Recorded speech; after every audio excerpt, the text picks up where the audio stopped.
Bonjour, bonsoir et bon matin. Aujourd'hui, dans cette vidéo, je vais vous parler de ma tortue, de l'espèce de ma tortue en fait, qui est une tortue charbonnière à pattes rouges, ou comme elle m'a appelé, Redfoot, à cause de ses pattes rouges. Et je vous dirai dans cette vidéo la région qu'elle habite dans le monde, ainsi que son régime alimentaire, et aussi son terrarium. Comment faire son terrarium? Qu'est-ce qu'elle a besoin pour bien vivre finalement? Voici les caractéristiques de l'espèce. Donc, le nom scientifique est la Chaenoliste carbonara. C'est une tortue terrestre. Elle vit en Amérique du Sud, donc au Panama, Venezuela, Colombie, Guyana, Suriname, Guyane française, Brésil, Bolivie, Paraguay, nord de l'Argentine. Donc, elle habite dans les forêts tropicales, donc tropicales humides. Sa taille adulte est plus ou moins entre 30 et 50 cm, 50 cm étant le record qu'ils ont découvert. Et la moyenne se situe à peu près entre 30 et 32 jusqu'à 40 cm. Les mâles sont souvent plus grosses que les femelles. Elle vit de plus ou moins de 75 ans et plus. Elle a une carapace noire comme du charbon, ce qui lui vaut son nom de tortue charbonnière. Elle a des taches jaunâtres sur le dessus des écailles de sa dorsière. Elle a les écailles des pattes rouges, d'où le nom à pattes rouges. La tête a des écailles jaunes ou orangées, même que certaines ont des écailles rouges. Et ceux-là, on les appelle les cherry head. Tant qu'au plastron, il est généralement jaune, plus ou moins foncé à certains endroits. Comportement, c'est une tortue qui est calme, curieuse, qui n'est pas du tout agressive.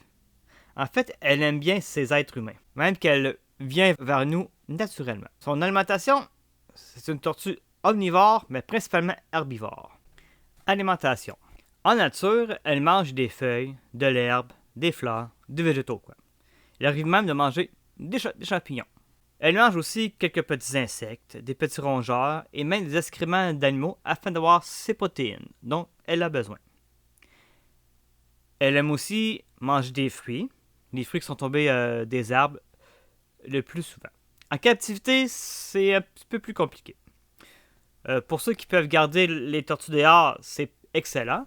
Donc, elle peut manger les végétaux qu'il y a à l'extérieur. Mais par contre, dans une région nordique comme la nôtre ici au Québec, c'est impossible de la mettre à l'année longue dehors. Donc, on pourra compenser avec différentes sortes de salades.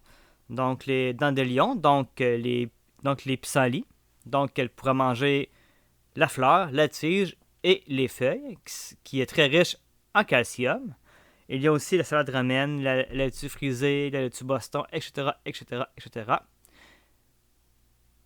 Il faut faire attention au calcium. C'est pourquoi, de 2 à 3 fois par semaine, il faut rajouter un supplément de calcium sur la nourriture. Donc, c'est des suppléments de calcium pour reptiles qu'on peut trouver facilement dans les animaleries.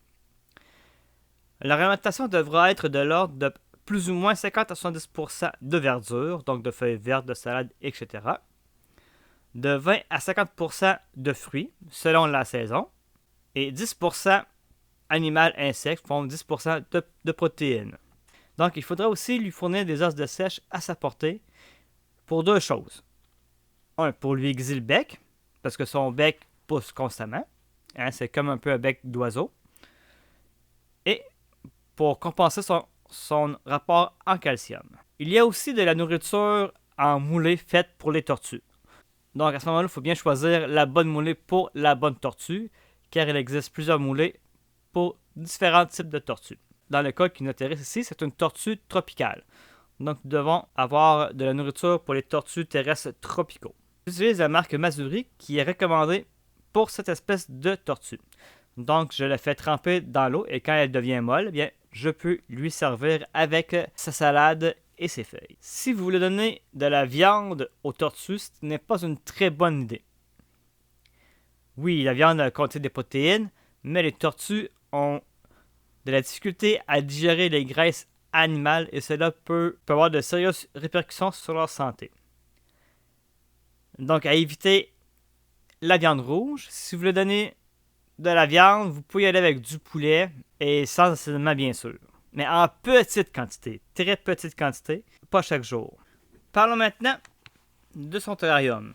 Donc, il faut savoir qu'elle habite dans un climat tropical humide. Donc, nous devrons reproduire cette chaleur et cette humidité. Donc, côté humidité, elle aura besoin de 80% d'humidité. Minimum 70, donc entre 70 et 80%. Et surtout lorsqu'elle est jeune, elle a besoin de beaucoup d'humidité. Mais pas trop. Il ne faut pas que le sol soit constamment mouillé, car ce serait dangereux pour la pourriture de la carapace. Donc pour ce faire, donc on peut l'arroser, le vaporiser plusieurs fois par semaine. Ou si vous aimez mieux, vous pouvez installer un brumidisateur dans son terrarium qui lui va s'occuper de lui faire de l'humidité. Donc comme je disais, donc le substrat, donc ce qui sert de plancher si on veut, doit retenir l'eau, mais sans trop être mouillé. C'est pour ça que moi, j'utilise un terreau acheté en animalerie de la marque Reptisoy, que je mélange avec de la fibre de coconut qu'on trouve aussi en animalerie. C'est vendu sous forme de briques. De briques qu'on met dans l'eau, ça gonfle et ensuite on peut l'incorporer dans le terrarium. Puis on peut aussi ajouter quelques petites mousses vertes pour ajouter à l'humidité. L'avantage le terreau naturel peut offrir, c'est qu'on peut planter des plantes et des végétaux, mais il faut faire attention qu'ils ne soient pas toxiques pour la tortue, car la tortue va probablement essayer d'en manger une bonne partie. Côté température, qu'on va contrôler avec des lumières chauffantes, donc ces lumières-là sont aussi en animalerie. Les coins chauds devront se situer entre 29 et 30 degrés, tandis que le coin froid peut aller de 23 à 25 degrés. Donc la tortue, pour aller se réchauffer, va aller dans son coin chaud et lorsqu'elle aura régulé sa température, elle ira dans un coin plus froid qui sera entre 23 et 25 degrés Celsius. Par contre, la nuit, la température peut descendre un peu plus bas, jusqu'à 20 degrés. Autre source de lumière, les UVB, très important. Donc les UVB devront être allumés de 10 à 12 heures par jour. Les UVB sont importants, c'est pour la calcification de la carapace, donc pour fortifier sa carapace. J'espère que cette courte présentation vous sera utile. Les tortues sont de magnifiques reptiles et pacifiques. Ils sont sur la Terre depuis très très longtemps. Même si cela vous vient à l'esprit d'adopter une tortue, s'il vous plaît, faites vos recherches sur l'espèce que vous voulez adopter. Car une tortue peut vivre facilement entre 40, 75, 85, voire même plus de 100 ans pour certaines espèces. Renseignez-vous en lisant des livres sur les tortues, sur Internet, dans les forums. Prenez plusieurs informations, car elles ne sont pas toutes vraies. Des fois, certaines informations se contredisent, alors il faut faire encore plus de recherche, surtout ce qui a trait à l'alimentation. Et je ne dis pas tout savoir aussi, ça se peut que je me sois trompé. À ce moment-là, si je me rends compte, je vais vous dire, et si vous savez, vous pouvez écrire dans les commentaires ce qui n'est pas exact. Donc, faites attention à leur alimentation. Il y a des feuilles ou des salades qui contiennent beaucoup de calcium et on serait porté de leur en donner en grande quantité, comme les feuilles d'épinards par exemple. Mais ils sont riches en oxalates, substances qui peuvent empêcher l'absorption du calcium, menant à une décalcification du squelette et de la carapace, causant des problèmes de santé graves et aussi des problèmes aux reins. Donc la tortue ne souffrira pas tout de suite, mais plus tard, elle va avoir des problèmes. Ce qui ne veut pas dire qu'on ne peut pas y en donner du tout, mais très rarement. D'ailleurs, avant de donner quoi que ce soit, il faut s'informer. Le but de cette vidéo n'est pas de vous convaincre d'adopter une tortue, mais de vous informer. Il existe plusieurs espèces et types de tortues, comme les tortues terrestres, comme celle-ci, les tortues aquatiques, comme les tortues à oreilles rouges, vendues en masse dans les animaleries dans les années 80 et 90, et les tortues marines, ceux qui habitent dans l'océan et qui sont très grosses. Je ferai une vidéo pour les différencier aussi.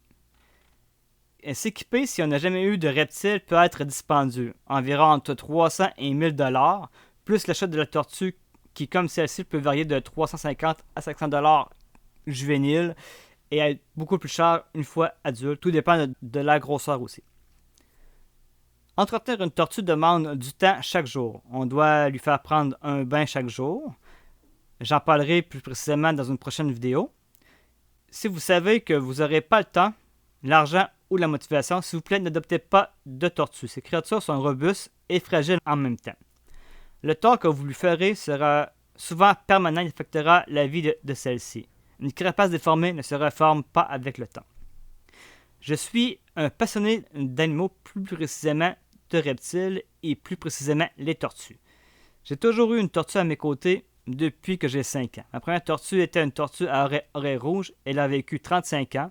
C'est donc la deuxième tortue que j'ai adoptée et probablement la dernière, car celle-ci, en principe, devrait me survivre. Donc, ce seront mes enfants qui seront les héritiers. Mais si vous êtes comme moi, passionné par ces animaux, que vous avez le temps de vous en occuper correctement, allez-y, une tortue, c'est un magnifique animal. Je n'ai qu'abordé vraiment la base de la base. Je ferai d'autres vidéos plus poussées cette fois-ci. Je vous dis donc à la prochaine pour une autre vidéo sur les tortues.